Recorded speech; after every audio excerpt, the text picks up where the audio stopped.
Hey everyone, Fred here, and welcome to another one of my market updates for the City of Toronto, where we'll look at last month's stats for January 2023.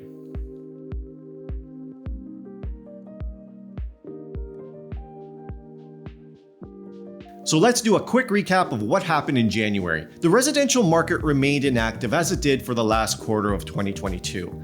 But we did see signs of life as we approached the last week of January, which was somewhat unexpected, but yet very reassuring. In fact, in some areas, we saw the return of bidding wars, which was really surprising. I believe the increase in activity can be attributed to the BOC's announcement back on January 25th. Aside from the 0.25% increase, which was a small increase in comparison to the majority of hikes last year, they confirmed that they would hold interest rates for the remainder of the cycle, conditionally, basically keeping the door open to further action if necessary. But despite it being conditional, the rate hold is still good news for everyone, as it'll boost consumer confidence. And although this boost in confidence won't be immediately evident in last month's statistics, we'll certainly see the benefits as we head into March. So let's take a look at last month's statistics for the City of Toronto.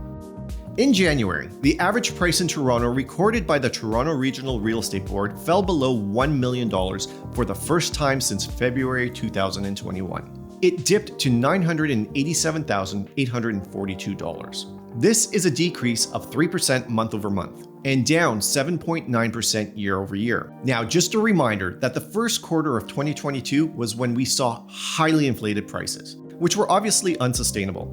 So the decrease of 7.9% year over year must be taken with a grain of salt.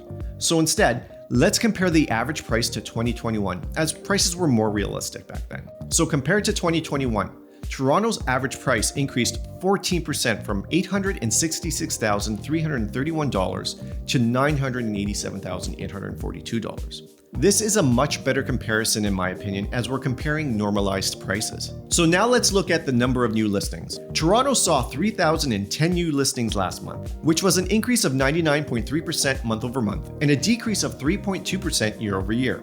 Yet when compared to 2021, we saw a decrease of 15.1%. Next, we'll look at the number of sales. There were 1,108 properties sold in January, which is a decrease of 4.6% month over month and a 50.7% decrease year over year. It's also grim in comparison to 2021, which saw a decrease of 58.4%. Now we'll dig a bit deeper and look at the numbers based on housing type. The average price of a detached home in Toronto was recorded at $1,486,124. This is down month over month by 8.7% and down 21.2% year over year. But compared to 2021, it's only down 6%. There were a total of 318 detached homes sold in January, up 2.6% month over month, yet down 33.2% year over year, and also down 39.1% from 2021. The average price for a semi-detached home was recorded at $1,150,506, down a mere 0.1% month over month, but down 21.8% year over year. But it's only down 4.5% when compared to 2021. There were 84 semi-detached homes sold in January, up 1.2% month over month, but down 41.7% year over year, and also down 48.1% compared to 2021.